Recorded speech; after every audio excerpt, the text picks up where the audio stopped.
Picture this, Randall Voss stands on a platform outside Hangar 12 in Riverton, Ohio, the morning sun glinting off his tailored navy coat, and he looks straight into the cameras. "We've flown in the sharpest avionics teams from 3 countries, he says, his voice carrying clear over the microphones. If they can't get those engines turning over by Friday, nobody can. But I'll put $1 million on the table right now to prove it. You have to understand something about what happened next." Randall had no idea the man who would walk through that hangar door held the one thing his teams had missed for 6 straight days. He'd offered the money believing his own words. The question hanging over all of it was simple: how could one handwritten note from 1995 do what 180 engineers and $1 million bet could not? Michael Hayes had driven the 20 minutes from his shop on River Road with the repaired attitude indicator on the passenger seat of his '72 pickup. At 58 he kept the same steady hands that had once kept Black Hawks flying, but these days those hands mostly rebuilt instruments for the small planes that still used the old county field. He raised his 8-year-old daughter Lily alone. Her mother had passed when Lily was 2, and the folded notebook Lily carried in her backpack was the only place she wrote down the things her father told her at the dinner table. Michael had promised the ground crew chief Pete he'd deliver the unit by 9. He parked at the edge of the lot, the big bombardier sitting silent inside the open hangar doors like a sleeping giant.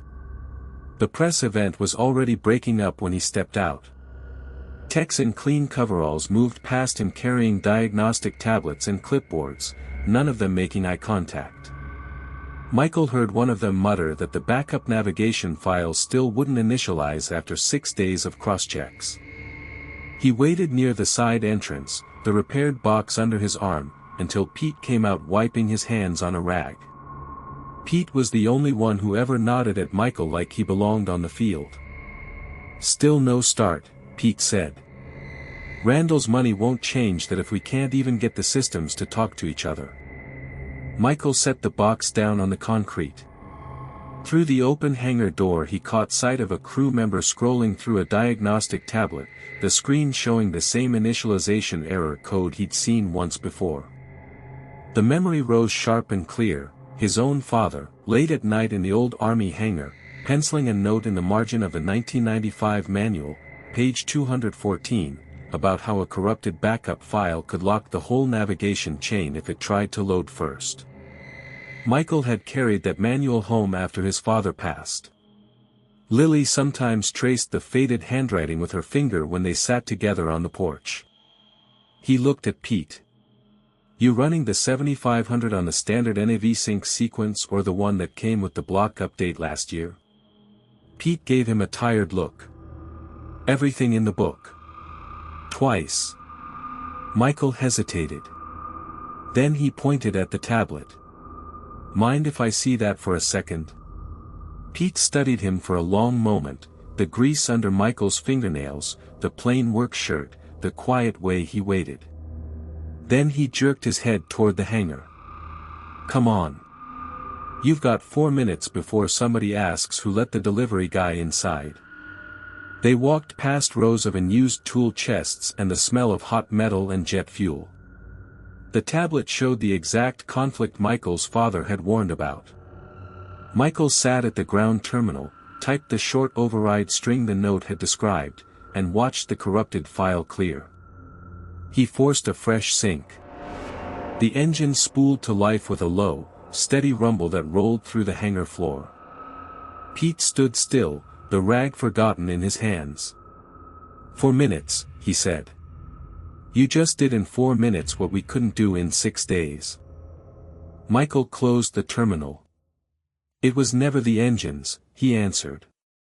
"It was an old argument between 2 files that didn't know the other one existed." He thought of Lily's notebook and the way she copied down every detail he shared about the planes that still flew. The sound of the running jet filled the space around them, simple and clean. Pete looked at him like he was trying to solve an equation that didn't add up. "Where'd you pick that up?" "Most of the line techs around here still call the manual for the override sequence." Michael wiped his hands on a rag that wasn't much cleaner than the one Pete carried. My father kept the old books. Read them until the pages went soft at the edges. He didn't say more. The hangar lights hummed overhead, and the jet's idle settled into a steady pulse that made the floorboards under their boots feel alive again. Pete nodded toward the open service door. They're bringing the rest of the night crew in 10 minutes. If you want to walk out without questions, now's the time.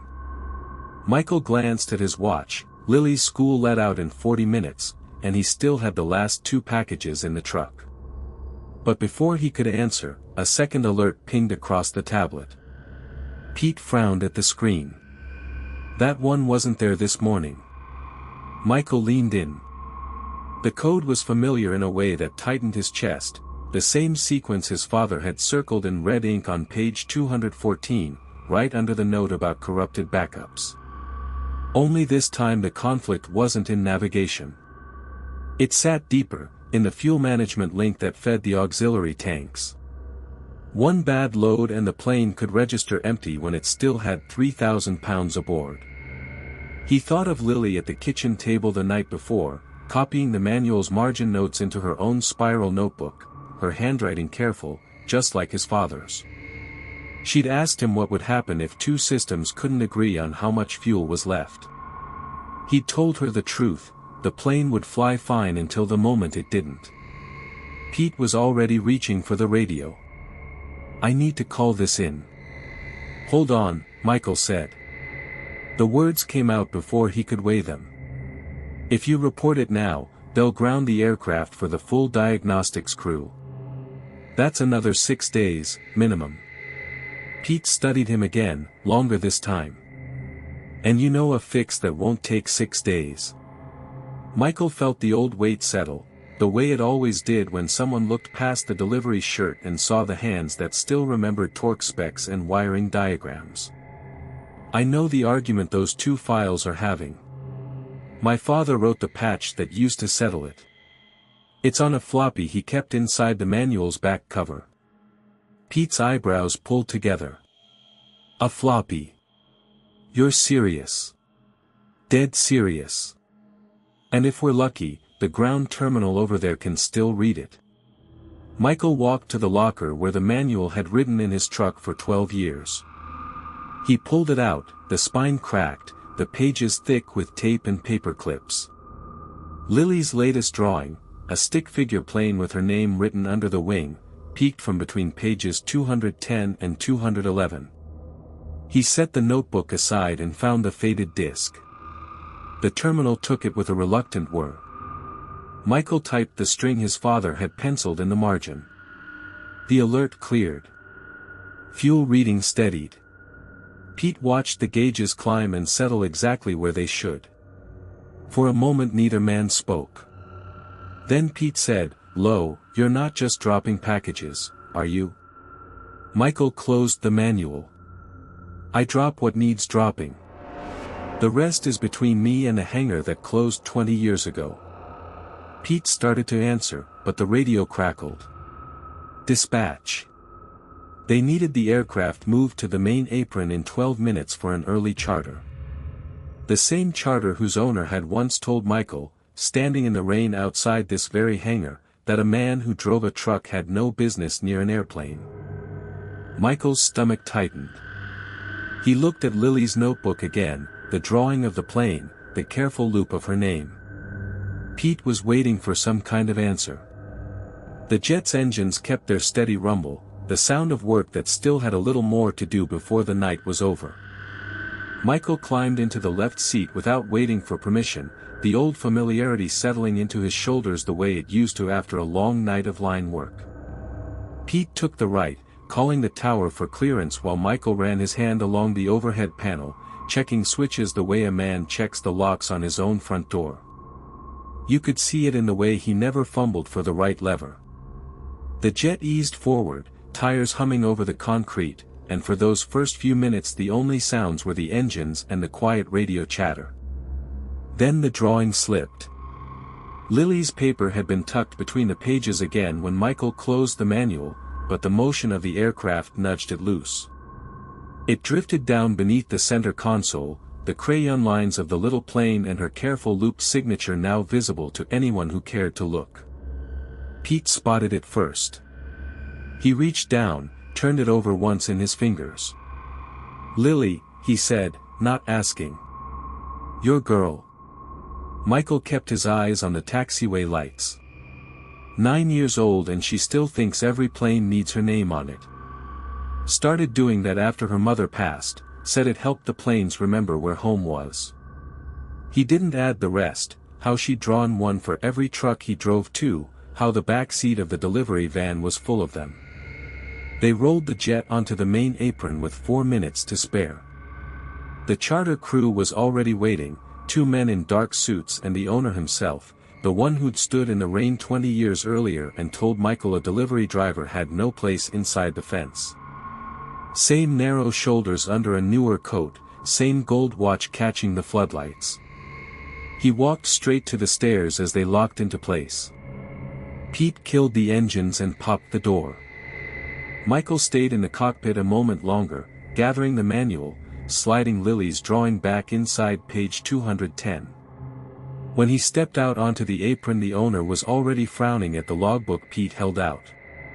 6 days they told me for diagnostics, the man said, loud enough for the ground crew to hear. Now you're telling me it's fixed because a delivery driver remembered an old patch? I don't buy it. Pete opened his mouth, but Michael cut in quiet. It's running on the numbers your own records show from '94. If you want to run a second check, the ground power's still hooked up. The owner turned, really looked at him for the first time. Recognition came slow, then sharp. I remember you. You used to sweep this hangar for your old man. Thought you left the business. I left the business when the hangar closed, Michael said. The work never left me. Before the man could answer, the radio on the tug crackled again. Another alert, same fuel flow anomaly, only this time it was showing on the second aircraft parked 50 yards away, the one scheduled for the same charter flight.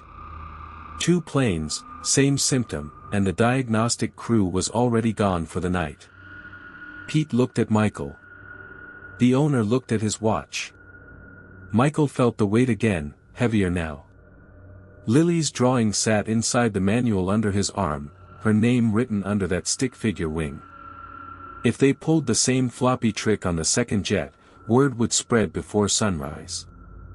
If they didn't, the charter would sit on the ground and the blame would land exactly where it always had, on the man who drove the truck. Pete stepped closer, voice low so only Michael could hear. Your call.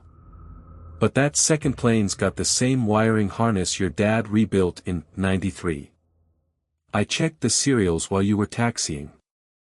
The owner was still waiting, arms crossed, the gold watch glinting every time he shifted his weight.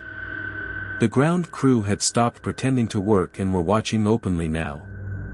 Michael set the manual on the hood of the tug, opened it to the back cover, and pulled the faded disc free a second time.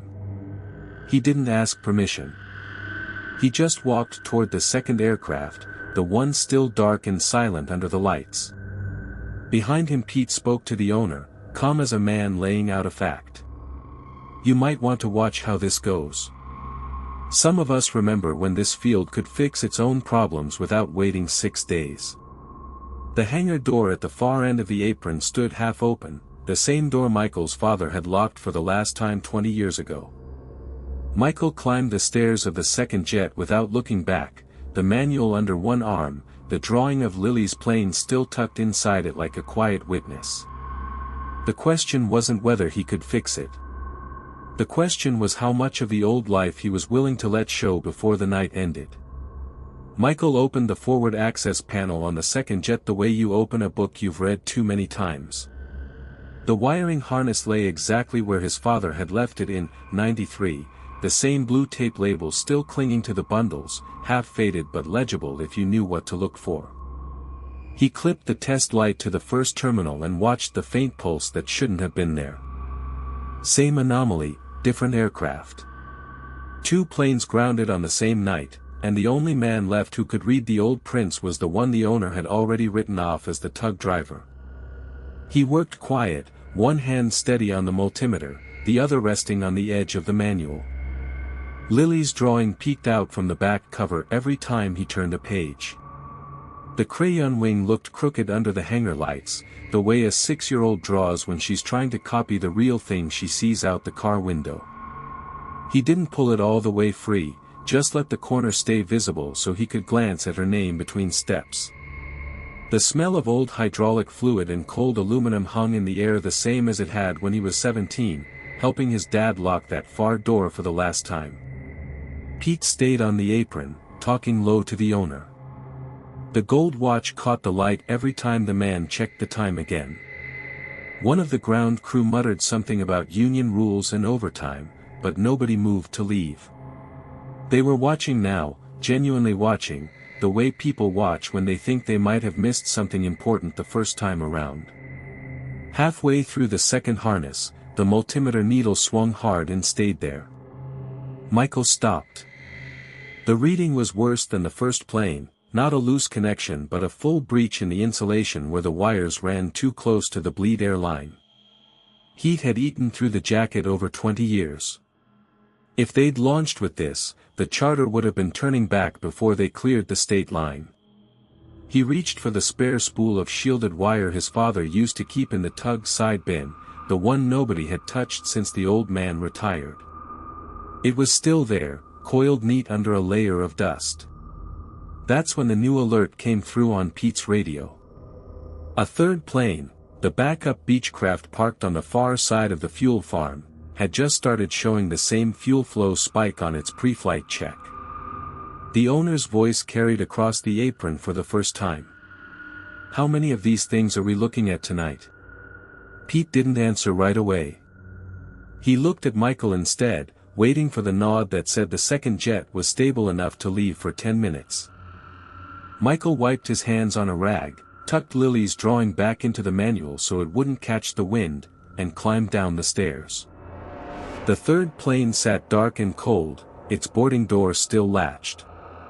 He hadn't touched that aircraft in 2 decades, not since the night the bank took the last of his father's tools. As he walked toward it, the owner's phone rang.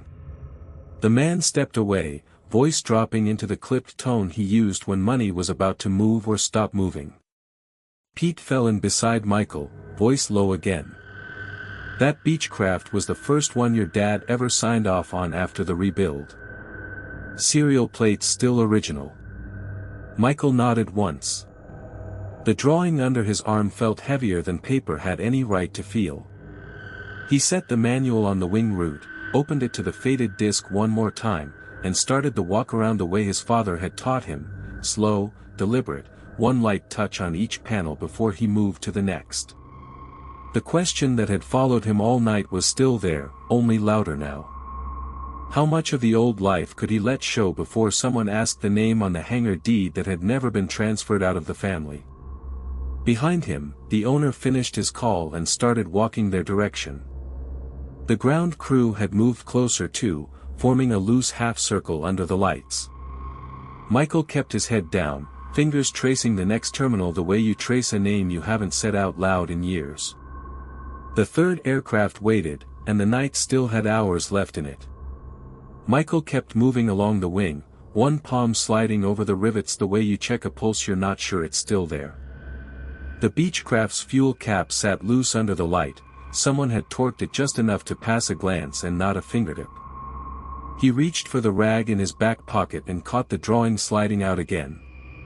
The corner of Lily's crayon sky caught the edge of the manual and stayed put, a bright scrap against the gray metal. Pete cleared his throat behind him. "You want the torque wrench or you want me to call the line chief?" "Wrench," Michael said, quiet. He didn't look up. The owner had stopped 10 feet off, phone still in his hand, watching the two of them like a man who'd paid for an orchestra and found the janitor tuning the piano.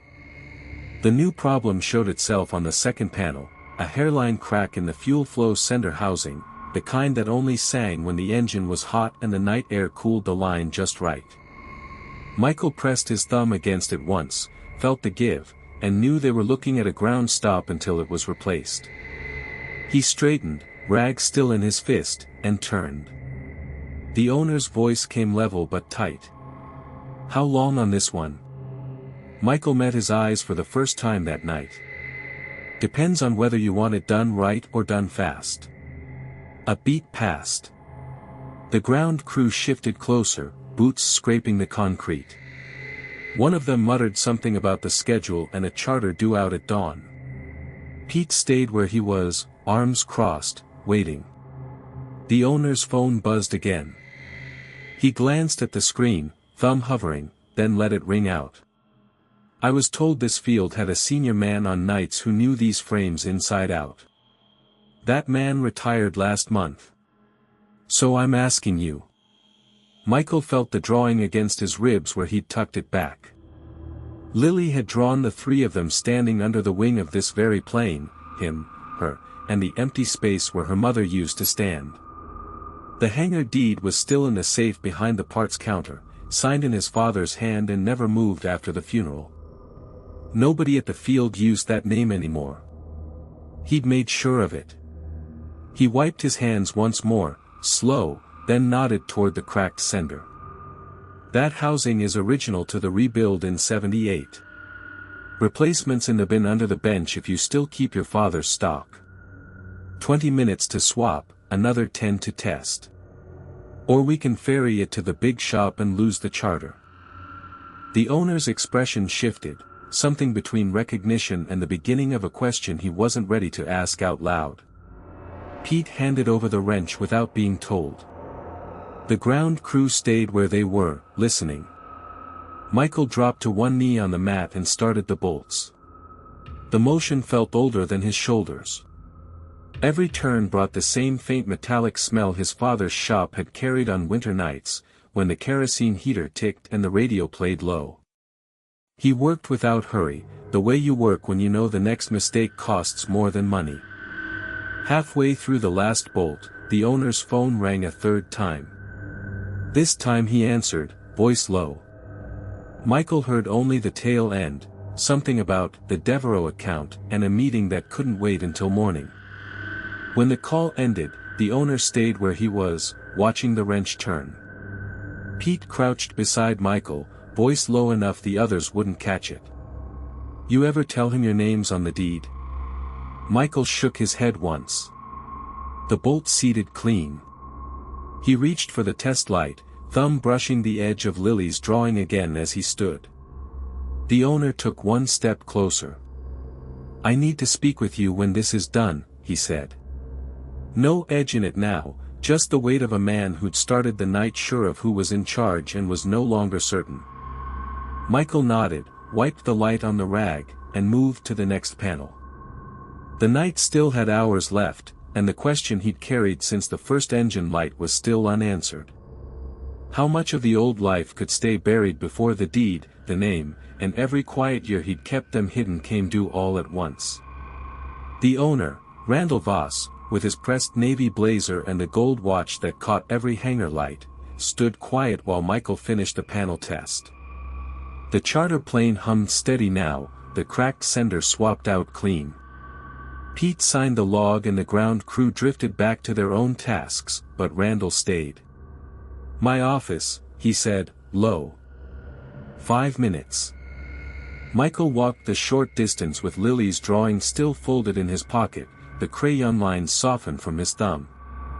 Randall shut the door behind them. The room smelled of old coffee and the pine disinfectant the night crew used on the floors. He didn't sit behind the desk.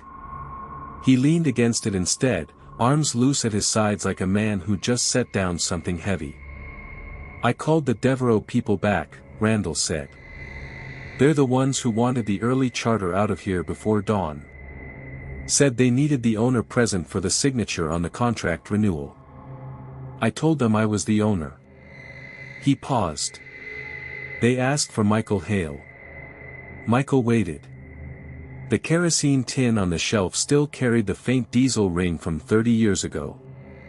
"Your father put the deed in your name the year you turned 21, Randall went on.